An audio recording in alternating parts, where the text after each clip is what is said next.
Good morning, guys. So, I woke up and took a shower. I'm still recovering from my wisdom teeth surgery. I don't know if you can see swelling. My mouth is icky, so don't look at that. But I decided to do a little day in my life again of what it's like having fibro and also dealing with healing from other medical issues. And then also the fact that your cats keep you sleep deprived. So, yeah, we're just gonna do that. First, starting with the cats. So I'm gonna feed my cats now. And, my partner, so sweet, he set up, got the bowl soaking for me. So sorry, I'm gassy this morning for some reason. But for some reason, the girls haven't really been eating their wet food. I don't know why. But I deep cleaned their litter box yesterday, so you're not gonna see that. Um, but somebody on Reddit actually suggested that cause I want to keep it moist, so I warm the water up. So I was like, oh, okay, I'll try that. But yeah, so I'm gonna get to that.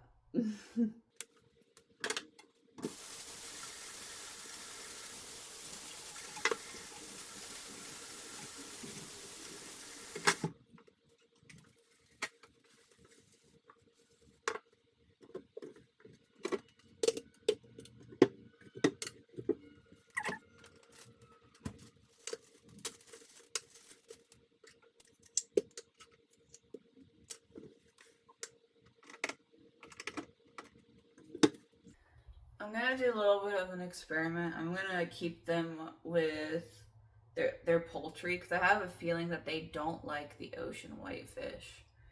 Like I have a feeling that might be the case.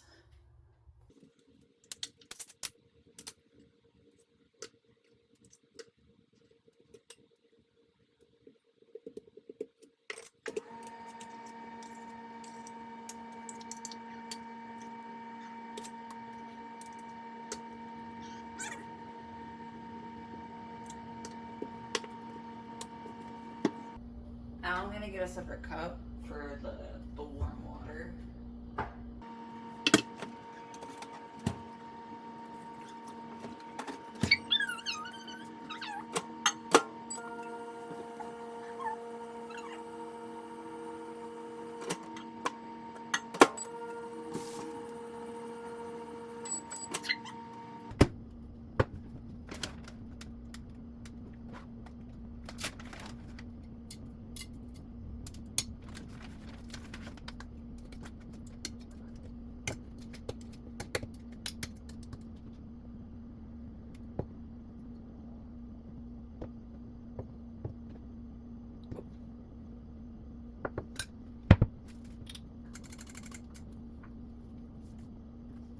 Probably accidentally poured too much water on it, so I might try it tomorrow to make sure that it's not a messed up test. But so far they're eating it. Um. Okay, so now I plan on going upstairs and brushing my teeth as best I can. I'm not allowed to brush all the way in the back, which has been a little bit of a struggle because I'm really bad at sensing where things are. So not like I'm numb or anything, but I have really bad perception. So you're gonna see me do that now, and then I also have to take some medication for pain and stuff. But yeah, so I'm gonna go upstairs and do that. And here we are. Um, I recently organized and I recently got myself a new electric toothbrush, so that'll be fun. Oh, you can tell how puffy I am. But yeah, here we go.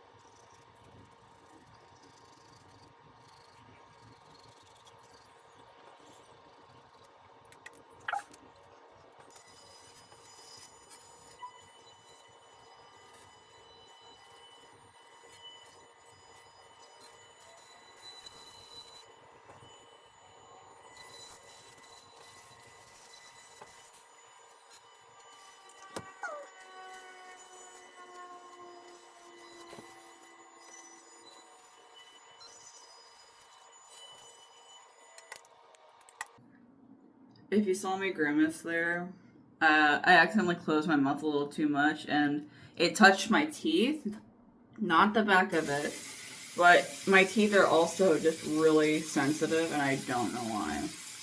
Alright, now we're gonna go downstairs to grab water because I still need to take my medicine. But then after that, we'll see where the day takes us. Alright, just took my my ibuprofen for my mouth. I'm gonna finish the rest of this water too because I have not been hydrating like I should after the surgery. It's been really difficult. I don't know if like looking here is different or if I look like. But anyway, yeah. So I'm gonna try and finish this. Then we're gonna just kind of have a little chat. You know, just chat a little bit before I figure out what I want to do with the rest of my day. Alright, so I guess this is where we're going to be doing a little chat, because baby girl wanted to sit on my lap while I drank my water, so... having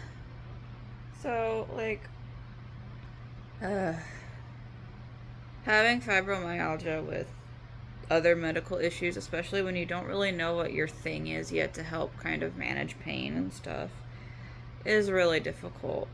Especially when you don't get enough sleepies.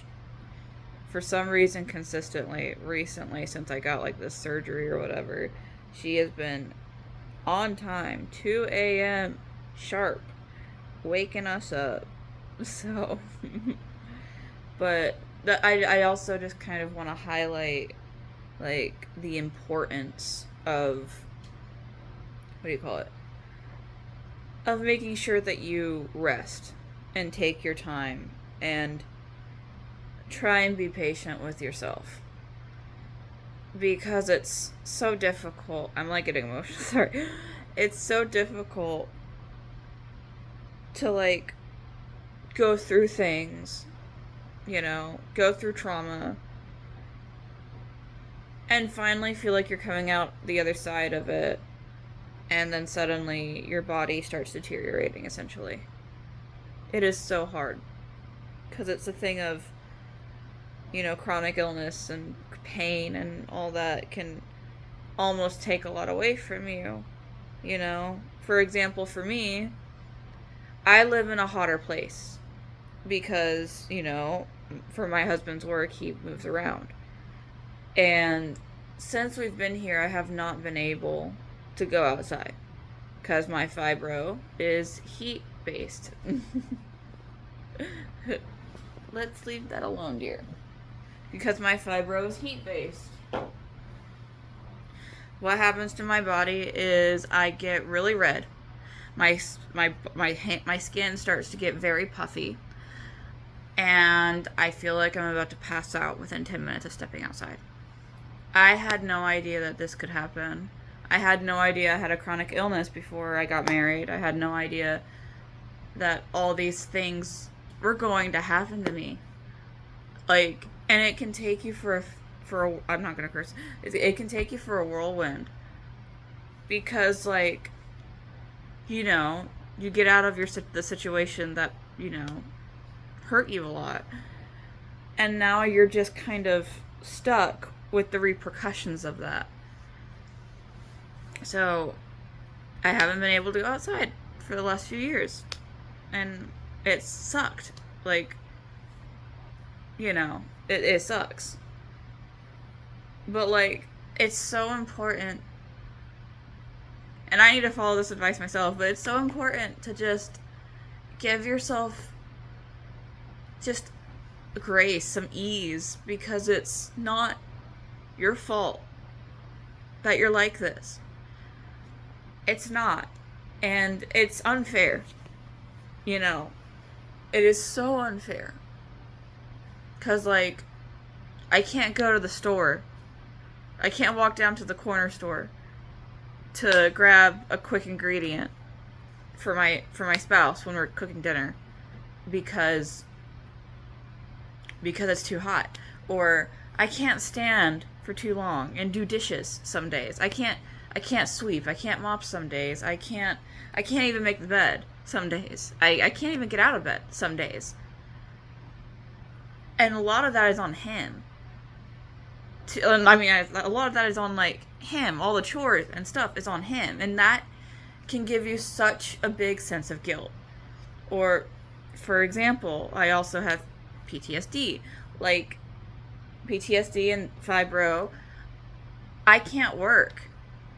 Like, I can't work really unless it's super slow and I have access to sit down.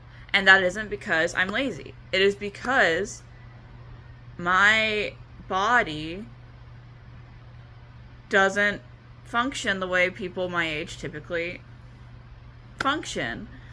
And it stinks. It sucks that you're having the repercussions of something that happened to you, depending on, like, because I know fibro can kind of develop in different ways, but primarily there's, like, I believe an 80% connection between childhood trauma and what do you call it? Childhood trauma and fibromyalgia. Like 80% of people who have fibro have had some form of trauma in their life, right? And I'll try and find that study somewhere. But like, it's unfair, and it sucks, and it's so important to give yourself ease, to give yourself grace on that, to look at the people around you and see, like, because there are going to be times where you might lose people for this, and it sucks because it's some days I have no energy. I can't hang out with people. I can't talk to people. Sometimes it's just difficult to even get on a phone call, you know? So it's just a thing of, like, you need to give yourself grace with that. You need to look at your people around you. Who sticks by you through it, you know? Don't get in your head if you're married, right? Don't get in your head of, like, oh, I didn't have this chronic illness before we got married and now I feel like I trapped my spouse. I have that all the time. And it hurts. But it doesn't only hurt me, it also hurts my spouse when I say stuff like that. Because it's a thing of, it's in sickness and in health, you know? He married me for a reason. He married me because he loved me. He loved me as a person. He loved me for my personality. He loved me for all of these things. Not the things I can't control. And like, comments like that do hurt sometimes. Like, it's good to talk about it, but comments like that of, like, I feel like I trapped you. I feel like I tricked you into this marriage, or I feel like I'm so sorry I can't do the dishes. I feel like I'm lazy. I feel like I'm making excuses to not do things, right? But you gotta realize that some of those thoughts are words that were put into your head at a young age of, like, you know, by other people in your life growing up. You gotta realize that your spouse chose you. The people around you who stick with you and understand and are super kind and understandable chose you because they love you, and they don't completely understand, but they're willing to stand by you while you try and figure it out, and they help you and figure out a way to support you. So try your best. Like, it's hard, better said than done, but trying your best to not get in your head, because it's also going to be a thing of, they're going to have, like, your spouse or your friends or your family is going to kind of tiptoe around you because of that. At least in my experience. Because I'm also neurodivergent. I get very emotional very easily. I get overstimulated very easily. Especially now that I know that I have, like, this chronic pain that I can't seem to control, right? Like, I can't control this, and I thrive on being able to control and predict things, you know? But, like, it's gonna be a thing of, the moment that you give yourself that grace, that ease, that acknowledgement that I'm doing the best that I can, and, you know, realizing that I have people in my life that love me, for me, and they're gonna stick by me no matter what, that I have people in my life that have patience, and then also have patience with yourself is so important, and it will honestly up your quality of life. I have not mastered it yet, but I've noticed that when I am able to self-soothe myself on some of the flare-up days that I have, my day is honestly better. So, my day is honestly better. My spouse's mood is better because, I can't go outside. He's upset that I can't go outside. We have a whole bunch of stuff, like we would want to do a garden in the yard or something. We would want to go on walks, and I would almost pass out, right? So it's just a thing of have patience with yourself, have understanding with yourself, because you know what you went through. You know why your body's responding this way. And even though it's not your fault, understand that having patience is so important. So, I don't know if that was what the conversation was going to be all about. I'm sorry if this was weird. I think this will probably be it for today, possibly. If not, I don't know, but hey, I'll probably insert some videos of me prepping for my, like, surgery and stuff like that, of, like, how anxious I am and some of the silly photos that I took or whatever.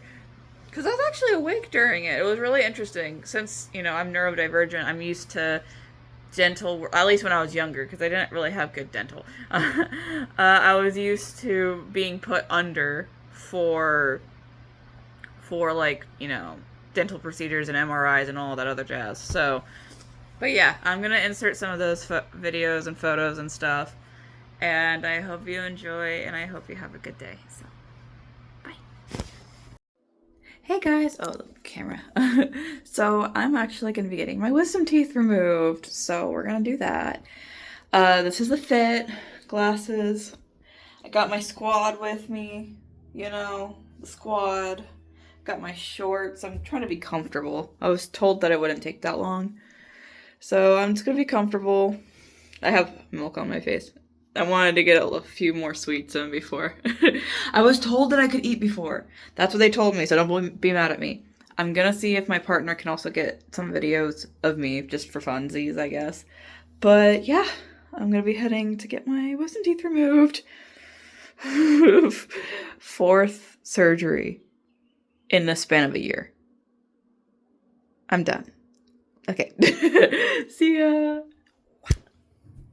So I got ready a little bit early. I thought my partner was way closer than he was.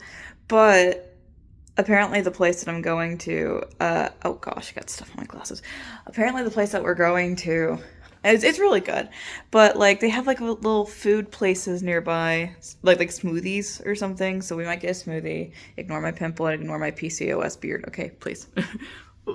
But yeah, so I'm so scared. I'm so scared. I've literally had my entire torso cut out. Well, not my entire torso, but like, I'm just nervous, but I'm excited. And if I'm lucky, I can keep them. I know it's weird. I know it's weird. I don't know if it's controversial, but I want to keep my wisdom teeth. That is something I kind of want to do. Because eventually I also want to get, like, my ovaries and my uterus removed, and I would love to keep that. Again, PCOS, so, Anyway, but I'm so excited, but nervous as well. So. What you gonna do? I don't know if I'll be doing these frequent updates or whatever. Probably not in the car, but I'm really nervous. So yeah. Bye. It's about to start. I'm terrified. I'm so scared. But YOLO. They let me keep my phone.